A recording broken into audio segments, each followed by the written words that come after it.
전남도 고창군의 거창고등학교라고 하는 기독교 정신으로 설립된 학교가 있습니다. 이 학교가 목표하는 교육 목표는 이러합니다. 사람은 모두 하나님의 뜻에 의해 고귀한 인격체로 이 세상에 태어났다. 인간의 존재 가치는 절대적인 것으로 그 무엇과도 바꿀 수 없다.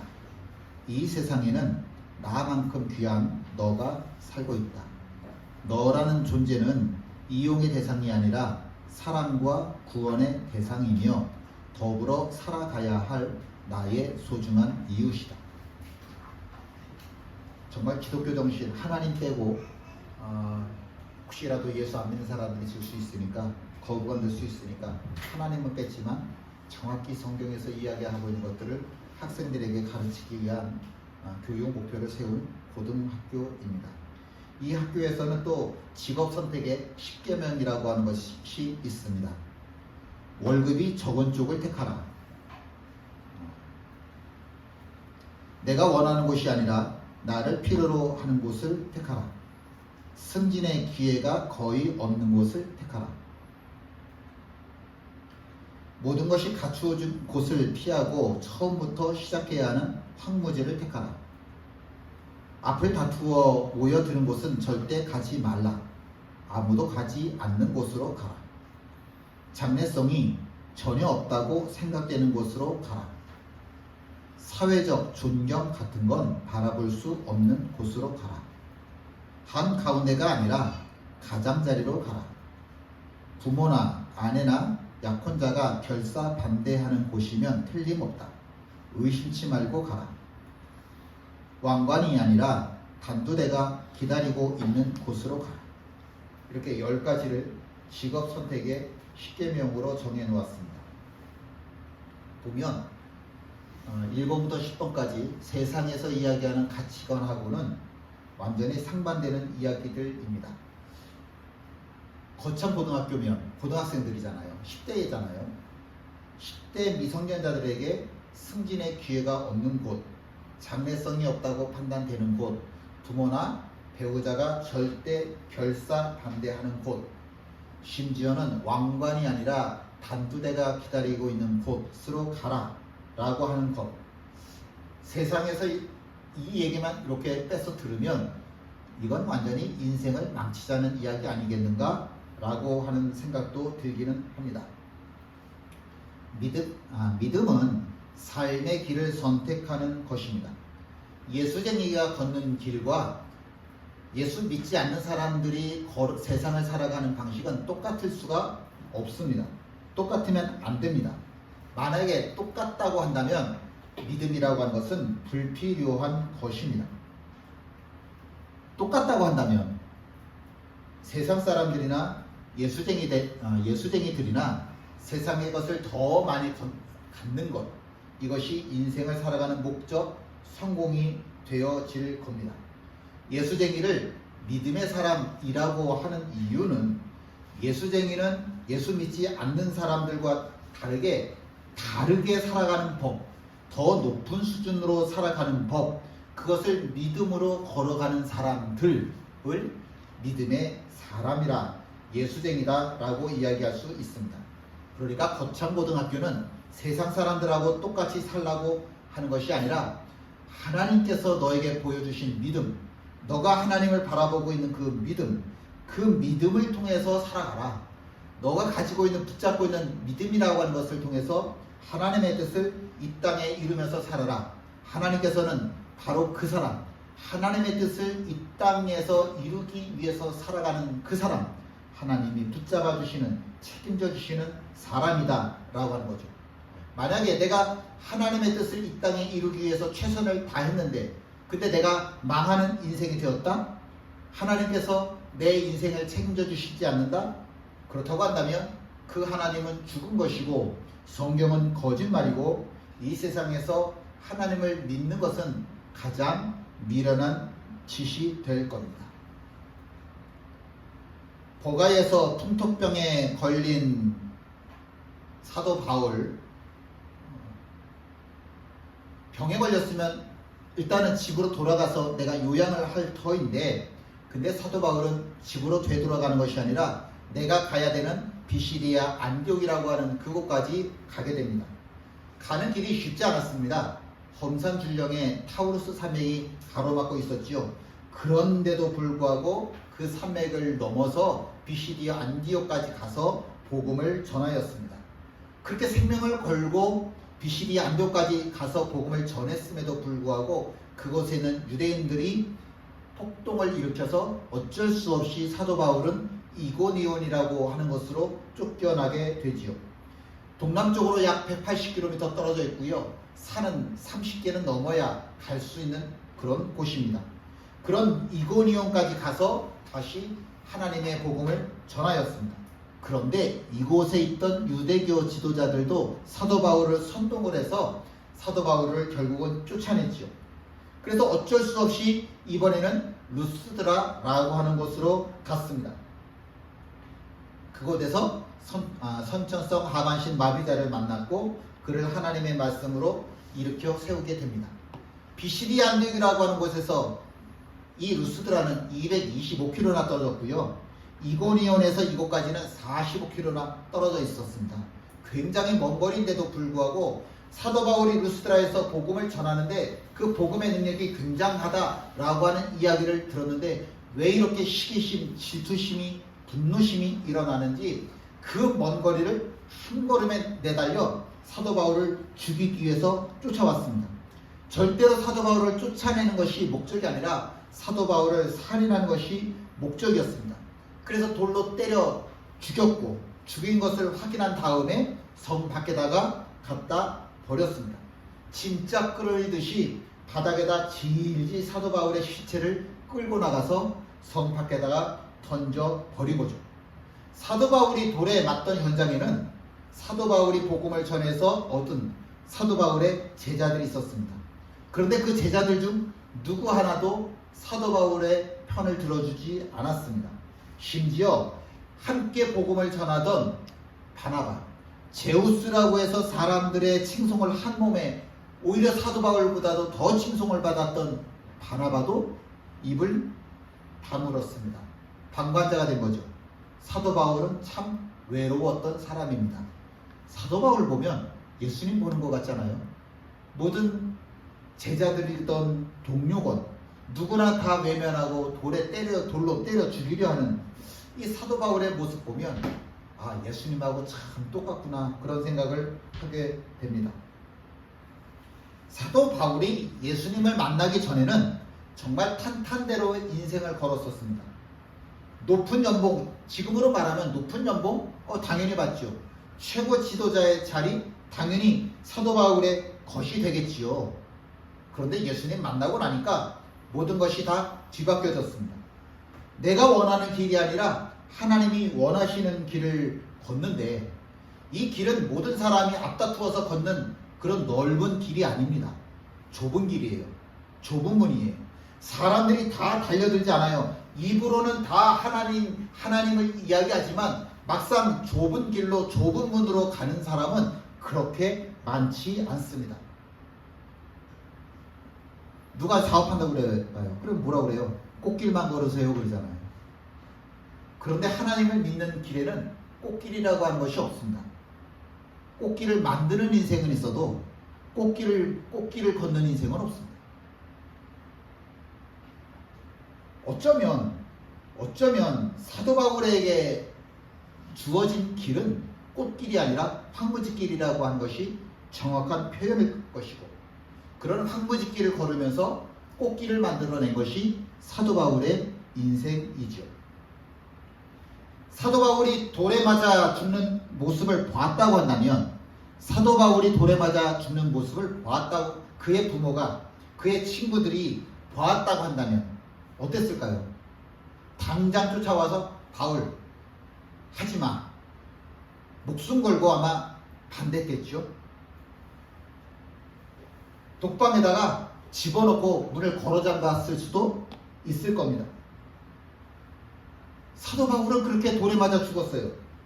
사도 바울이 맞이했던 것은 왕관이 아니라 단두대였었죠. 사도 바울의 인생이 이렇게 끝나는가? 사도 바울은 지금의 시각으로 본다고 한다면 분명히 세상에서 가장 미련한 자임에 틀림이 없습니다. 사도 바울은 믿음의 사람입니다. 모든 사람들이 다 끝났다고 생각하는, 돌에 맞아 죽어서 성 밖으로 던져졌다고 생각하는 그 순간서부터 사도 바울의 진짜 가치가 드러나기 시작하는 겁니다. 함께 있습니다. 제자들이 둘러섰을 때에 바울이 일어나 그 성에 들어갔다가 이튿날 바나바와 함께 더베로 가서, 사도 바울의 시체가 성 밖으로 던져졌다고 그랬죠. 그제서야 사도 바울의 제자들이 나타나서 사도 바울의 장례를 준비하고자 했죠. 야, 이제 사도 바울이 죽었다, 우리 선생님 죽었다, 어떻게 하면 좋겠냐. 그리고 사람들이 모여서 수덕수덕거리고 있는데 죽은 사도 바울이 분명히 자기들은 죽었다고 생각했는데 다들 숨소리를 확인하고 이거 다 확인했을 거 아니에요. 죽었다고. 그러니까 장례 준비하는 거잖아요. 근데 죽었다고 생각했던 사도 바울이 갑자기 벌떡 일어나는 겁니다. 이 일어나라라고 하는 말은 좀 문법적으로 보면요, 자동사이기도 하고 타동사이기도 해요. 앉은 뱅이가 일어나더라, 앉았다가 일어난다, 누웠다가 일어난다, 이게 일어나다 라고 하는 말이에요. 제가 히라버는 처음 써봤죠. 헬라어 처음 써봤는데 아니스템이라고 하는 겁니다. 아니스템. 굳이 제가 이걸 써놓은 이유가 성경에서 이 단어가 어떤 때 쓰이나 이걸 좀 보면 좋겠다 싶어서, 좀 알면 좋겠다, 기억하면 좋겠다 싶어서 굳이 써놨습니다. 아니스템이. 자동사이고 타동사라고 그랬죠. 이건 무슨 말입니까? 자동사라고 하는 말은 내가 혼자 스스로 일어났다 라고 하는 거예요. 그리고 타동사라고 하는 말은 무슨 뜻입니까? 누군가가 나를 붙잡아서 일으켜 세웠다 라고 하는 뜻이에요. 일어나다 라고 하는 말은 자동사이면서 타동사예요. 내가 스스로 일어났다 라고 하는 뜻도 있고, 누군가가 나의 손을 잡고 일으켜 세웠다 라고 하는 뜻이 되기도 하는 겁니다. 그런데 단지 앉았다가 일어났다, 누웠다가 일어났다 라고 하는 정도가 아니라 죽은 사람이 부활할 때도 아니스템이라고 하는 말을 씁니다. 굉장히 중요한 단어예요. 예수님께서 예루살렘에 올라가실 때 이렇게 말씀하시죠. 함께 있습니다. 보라, 우리가 예루살렘으로 올라가노니 인자가 대제사장들과 서기관들에게 넘겨짐에 그들이 죽이기로 결의하고 이방인들에게 넘겨주어 그를 조롱하며 채찍질하며 십자가에 못 박게 할 것이나 제3일에 살아나리라. 이방인들에게 넘겨주어 그를 조롱하며 채찍질하며 십자가에 못 박게 할 것이나 제3일에 살아나리라. 여기서 살아나리라 라고 하는 말, 부활이라고 하는 말씀이시죠. 살아나리라 하는 말, 예수님께서 부활하실 때 사용했던 이 단어도 아니스템이라고 하는 거예요. 또 한번 다시 읽죠. 나는 부활이요 생명이니 나를 믿는 자는 죽어도 살겠고 무릇 살아서 나를 믿는 자는 영원히 죽지 아니하리니 이것을 네가 믿느냐. 여기도 살아서 라고 하는 말 있죠. 또 부활이라고 하는 말 있죠.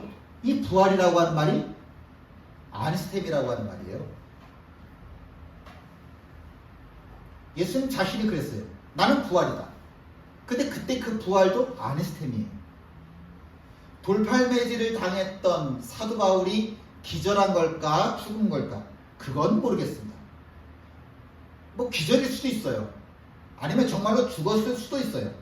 그러나 그가 기절했던지 죽었다든지 그건 중요한 게 아니라, 정말 중요한 것은 그의 손을 잡고 하나님께서 다시 일으켜 세워주셨다, 살려주셨다. 하나님께서 예수님을 살려주신 그 손으로 사도 바울을 살려주셨다, 사도 바울을 일으켜주셨다 라고 하는 뜻입니다.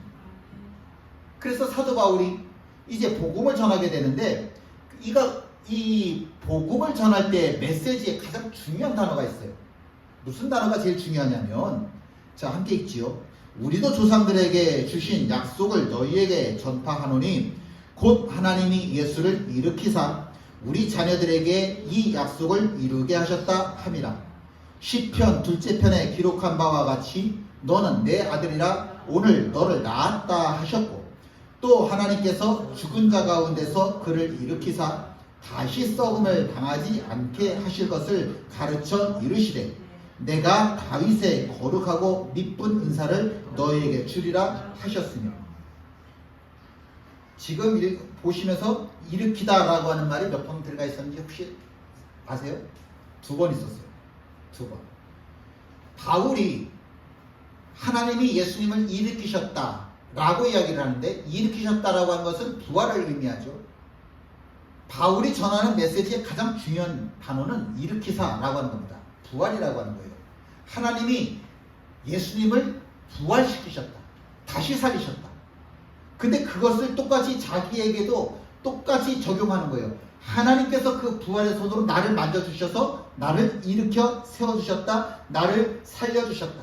그래서 누구든지 예수님처럼 십자가의 길을 걷는다고 한다면 죽음의 자리 한복판에서 하나님께서 그의 손을 잡고 반드시 다시 일으켜 세워주신다.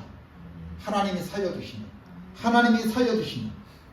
하나님이 살려주신다. 루스드라에서 사도 바울이 선천성 하반신 마비자에게 뭐라고 그래요? 네 발로 다시 일어서라 라고 말하죠. 여기서 일어서라 라고 하는 말도 뭐겠어요? 아니스템이에요. 이 하반신이 신경이 다 죽었다고요. 이 죽은 하반신을 향해서 하나님의 이름으로 명령하는 거예요. 죽은 하반신, 내가 하나님의 이름으로 명하노니 다시 살아날지어다 라고 명령한 거예요. 그게 어떻게 가능하겠어요? 그게 어떻게 가능하겠어? 그런데 사도 바울의 눈에는 이게 가능하다고 보이는 거예요.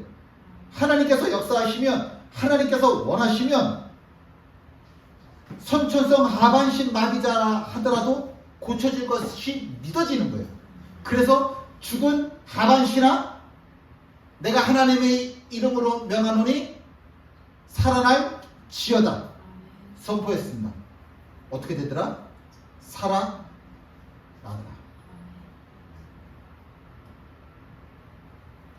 아니스테미. 외우실 수 있겠어요? 아니스테미. 사도 바울은 대언하는 사람이에요.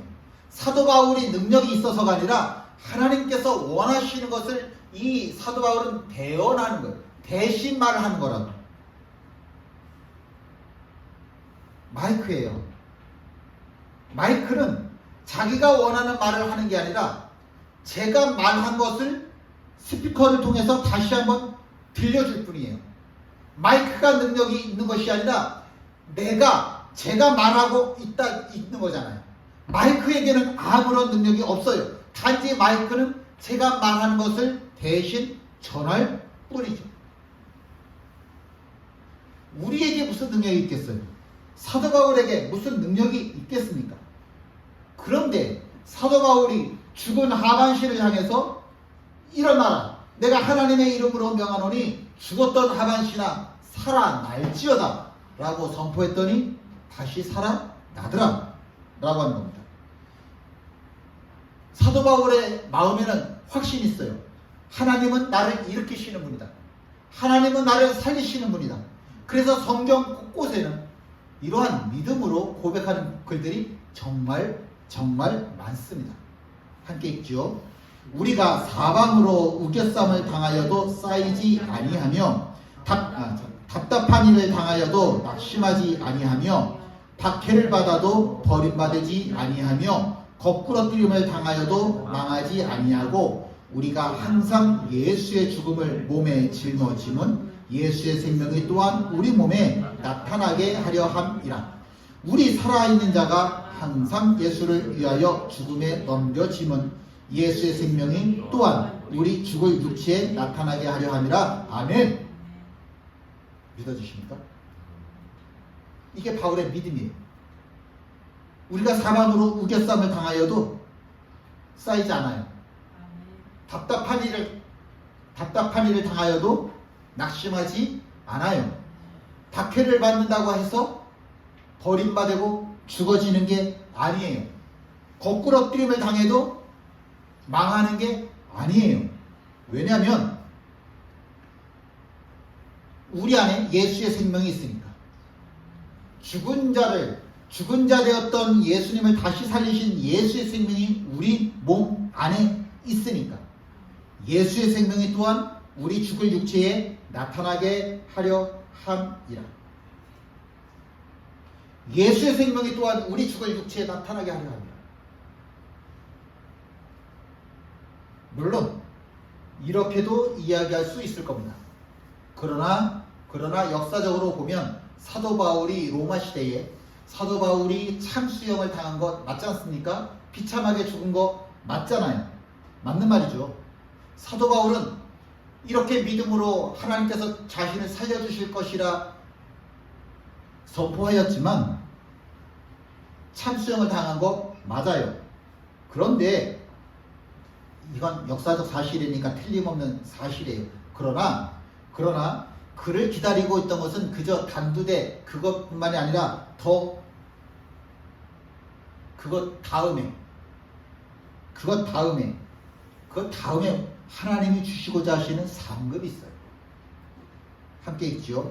나는 선한 싸움을 싸우고 나의 달려갈 길을 마치고 믿음을 지켰으니 이제후로는 나를 위하여 의의 면류관이 예비되었으므로 주 곧 의로우신 재판장이 그 날에 내게 주실 것이며 내게만 아니라 주의 나타나심을 사모하는 모든 자에게도니라. 아멘.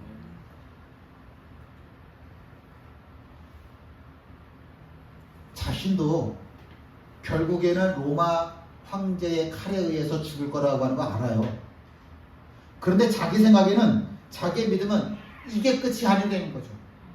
이게 끝이 아니라 나에게 예비되어진 것은 하나님의 면류관, 왕들이 쓰는 그 면류관, 하나님께서 나를 위하여 그 의의 면류관을 예비하고 계시다. 이것이 사도 바울의 믿음입니다. 그리고 우리의 믿음입니다. 우리가 하나님의 이름으로 살다가 세상에서 손해볼 수 있고 다칠 수 있고 어쩌면 순교할 수도 있겠지요. 그러나 우리는 하나님께서 의의 면류관을 씌워주실 그 날을 기대하며 살아가는 사람들입니다.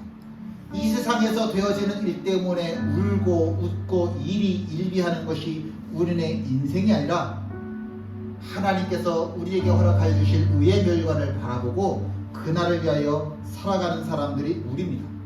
세상 사람들이 보기에는 가장 미련한 사람이 사도 바울이지만 하나님 보시기에는 가장 아름다운 사람이 사도 바울입니다.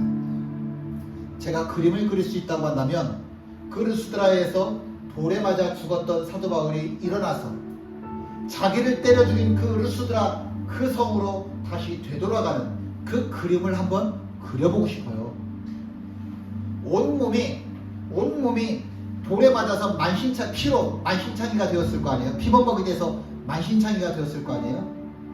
그런데도 불구하고 아침에 벌떡 일어나서 루스드라 성을 향해서 걸어가는 그 사도 바울의 모습은 얼마나 거룩한 사람의 모습, 얼마나 아름다운 사람의 모습인지 모릅니다.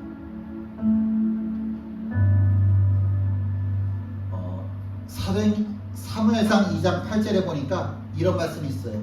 가난한 자를 진토에서 일으키신다. 가난한 자를 진토에서, 이번에 잼버리 대회가 뻘에서 생활을 했었죠. 진행됐죠. 우리의 본래 모습이 그런 흙이죠. 그런데 가난한 자들이 살 수 있는 곳이 그런 진흙더미 같은 곳에서 살아야 되는데 그러한 곳에서 하나님께서 나를 세워주신다 라고 하는 겁니다. 그 손으로 모세를 세워주셨고 어부 베드로를 사도 베드로로 세워주셨고 예수님을 죽은 자 가운데서 다시 부활시키셨고 죽은 줄 알았던 사도 바울을 다시 살리신 겁니다. 그 하나님의 손은 다른 사람을 붙잡고 있는 게 아닙니다. 제 집사님을 붙잡고 있는 거잖아요. 지금 권사님 붙잡고 있는 손이잖아요. 집사님 붙잡고 있는 손이, 나를 붙잡고 있는 손이 바로 그 손이잖아요. 그래서 우리는 오늘 웃을 수 있습니다. 내일 내게 허락하여 주실 의의 멸관을 내가 바라보기 때문에 그렇습니다. 일으키시는, 부활시키시는 하나님의 능력이 나에게 있습니다. 함께 일어나 찬양하십니다.